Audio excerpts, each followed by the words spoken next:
What's going on, y'all? Welcome back to my channel. I'm your host, Kerry Boger, and you are now tuned in to No One Who Watches Regular News. Like, share, comment, and subscribe. So let's talk about Tim Walz. Tim Walz, outside of Minnesota, is the governor. He does not gain more votes, in my opinion.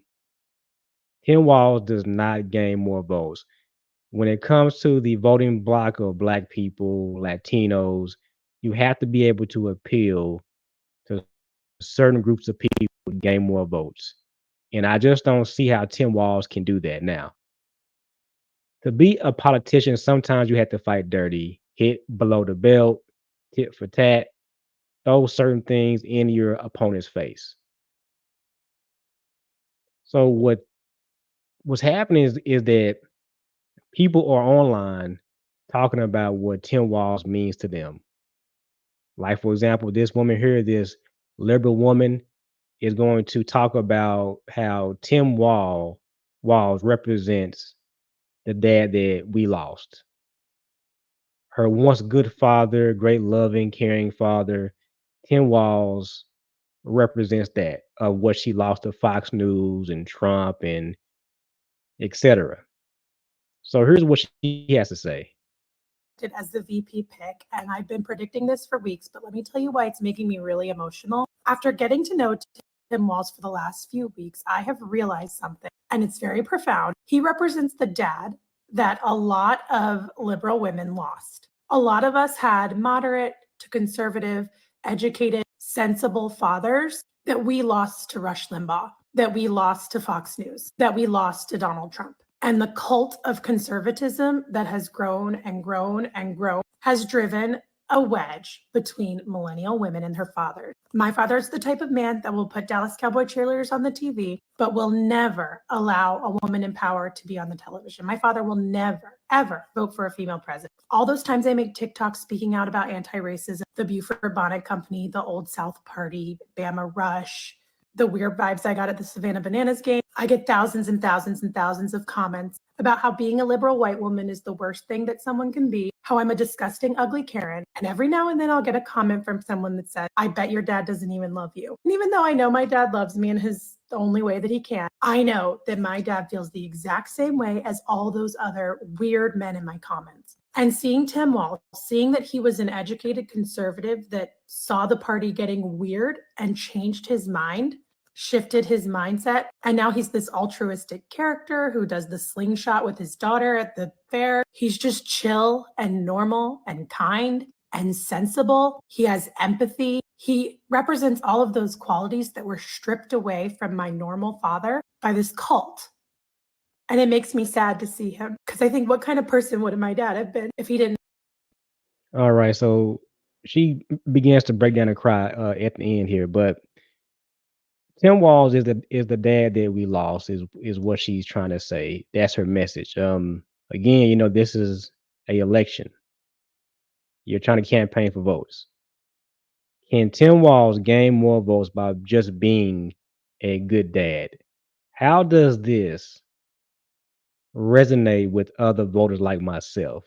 If you're trying to convince me to vote for Tim Walz in Harris, is this the message that Tim Walz represents the dad we lost? This can't be the message that you're trying to get across. I get that you want want to express to people how you feel about Tim Walz. I get that. But how can you gain more votes by believing this? That's good enough. Tim Walz is a good coach, a teacher, a veteran. That these qualities, his character alone, is good enough to resonate with people like myself, Black voters, Latino voters, to where we feel led to go vote for Walz and Harris. I don't see that. I don't see outside of Minnesota how Tim Walz gets more votes. I've read several articles about Tim Walz and also JD Vance. JD Vance, the same way, he does not give Trump more votes. There is no one to appeal to. And on both sides of both parties, this is where they fail at, especially with Democrats. Black voters, Latino voters are not going to give in to the he's a good dad, big dad energy. He represents a different set of values outside of Trump. It's not good enough.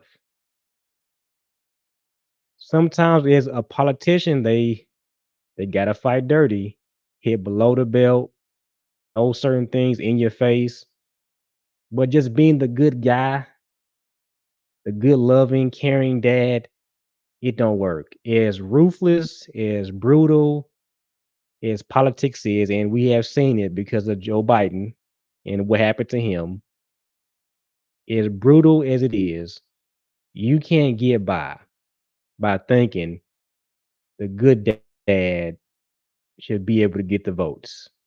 He represents this to liberal women who lost their dads to Fox News and Trump. That ain't good enough. This is not going to change their minds. As the consumer, if you are going to sell me a product, you have to be able to sell it to me. You have to be able to say something to me, show me something that says this is worth buying. As a consumer, as a voter, what are you going to say to convince me to buy the product? In this case, what are you going to say to me that will convince me to vote for Harris and Tim Walz? What will you say? And this message right here does not help Tim Walz whatsoever. It makes him look vulnerable, soft, especially around men. It makes him look very vulnerable, very soft, somebody they can't relate to, a pushover, just a nice guy. And Tim Walz cannot get by and be a politician and just be nice. It don't work. Especially in America, it don't work, man. I have never seen it to where, especially now, that you can get by with just being nice. Because then it just seems like you're not being authentic. You're not being yourself. It's not organic. And this is why people are saying that the honeymoon is coming to an end. There is nothing else left in the tank. How long can he go with just being the good dad when you're having to battle?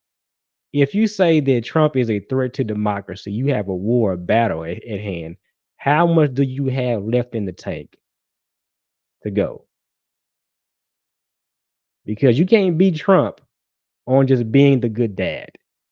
That's not going to work. You can't beat Trump on saying that, Tim Walz represents the dad that we lost to Fox News. It's not going to work. It makes Tim Walz look very soft as well. Tim Walz does not gain more votes being the soft good guy. It don't work that way, especially in politics. Now, I get what she's saying. I get her point, but it's not gonna work. It's not gonna work with black voters, with Latino voters. This message means nothing. No one gives a damn that he's just a good dad. When you're campaigning for votes, you're trying to win the election, you're trying to beat Trump. It doesn't matter that he's a good dad. It just doesn't.